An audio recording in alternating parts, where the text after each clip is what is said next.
I grew up in a small, sleepy town in Ohio, the kind of place where nothing ever really happened. Our mom always joked that her old high school had a larger population than our entire town. It was quiet and simple, which is probably why our parents never thought twice about leaving me and my older sibling home alone, that night. I was 7, and my sibling was 14, maybe 15. They were grounded for something trivial, though I can't even remember why. Probably forgot to take out the trash or mouthed off to our dad.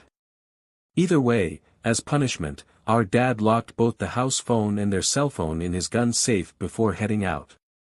Our parents were off to check on my great-grandmother, who lived down the road on my grandparents' property. They promised they wouldn't be long and even threw in the promise of pizza as a bribe for us to behave. With nothing else to do, my sibling and I settled down to play video games on the Xbox. Hours passed. Hunger started to gnaw at us, and the house felt unusually quiet. I found myself glancing at the clock, wondering why our parents weren't back yet. That's when we heard it, a knock at the front door. Excited, I thought maybe they'd finally come home with the pizza.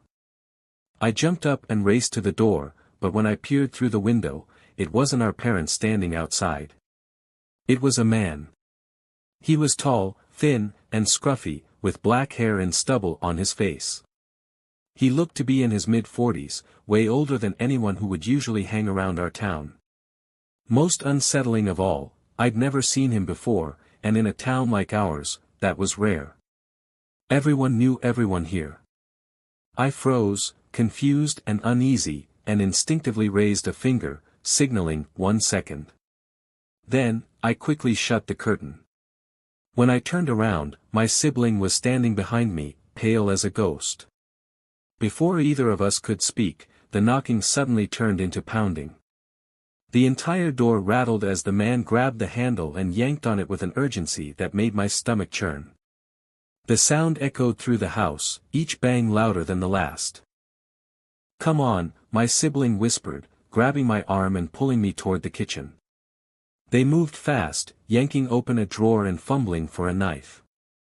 The first one they grabbed snapped clean in half. It was a flimsy, old thing, clearly no match for whatever was happening. But before we could grab another, the pounding stopped.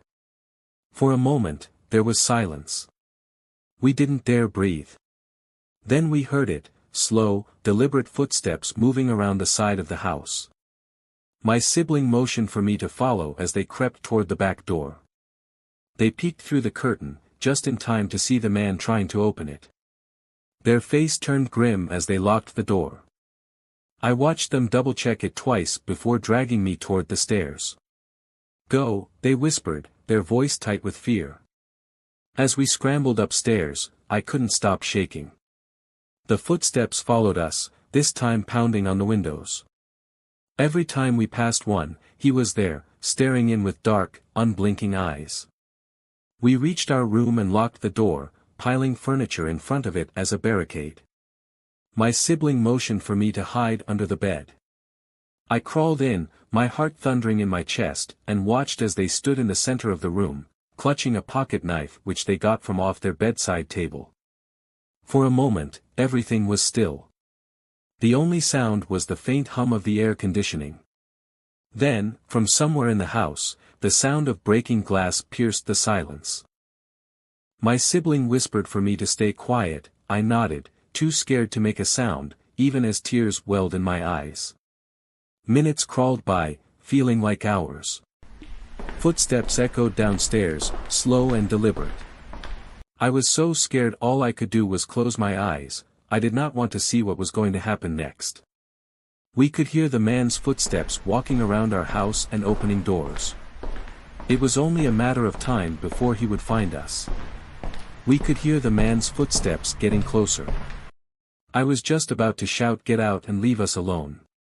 But then, a voice called out, a familiar one. "Kids. We're home." It was our mom. I heard footsteps moving across the hallway by the room we were in, but this time they sounded quicker, like someone running. We were too frightened to leave the room. I came from under the bed and grabbed my sibling's arm tight.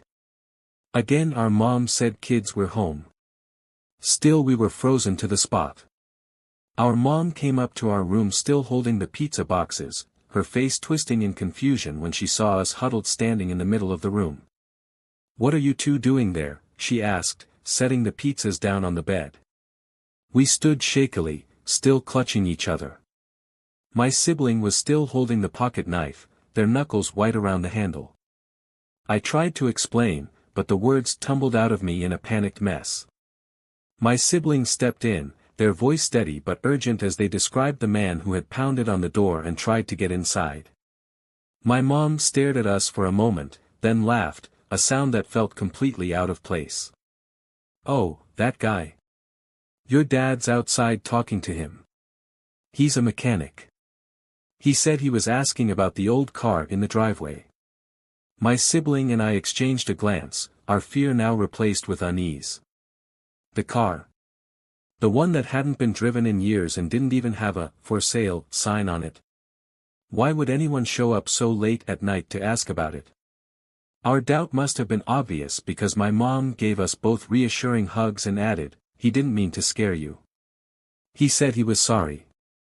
And don't worry, we won't lock up the phones again when we go out."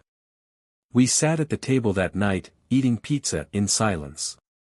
My sibling and I didn't say much, and I barely tasted the food. As a kid, I trusted my mom. If she said the man was harmless, then I believed her. But now that I'm older, I can't stop replaying that night in my mind. Why would a grown man pound so desperately on the door, shaking the handle and trying so hard to get in, if all he wanted to do was talk about a car? Why didn't he leave when no one answered? And why show up so late at night, when the driveway was dark and the house quiet? The more I think about it, the more certain I am, that something wasn't right. That man didn't just feel out of place, he felt wrong. Looking back, I realize how lucky we were. If our parents hadn't come home when they did, who knows what might have happened. I don't even want to think about it. My sibling was brave that night, far braver than I was, but we were just kids. We wouldn't have stood a chance if that man had gotten inside the room we were in. I still don't know who he was or what he wanted. But what haunts me the most is knowing how close we came to finding out. That night, we were in real danger, and we might never have seen it coming. But I thank God I am here alive to tell the story. Ready for spine-chilling tales that will haunt your thoughts? Subscribe to Forgotten Storyteller for eerie narrations, unsettling mysteries, and haunting stories you won't forget. Hit the bell icon so you never miss a story, because some stories refuse to stay buried. Join us, if you dare.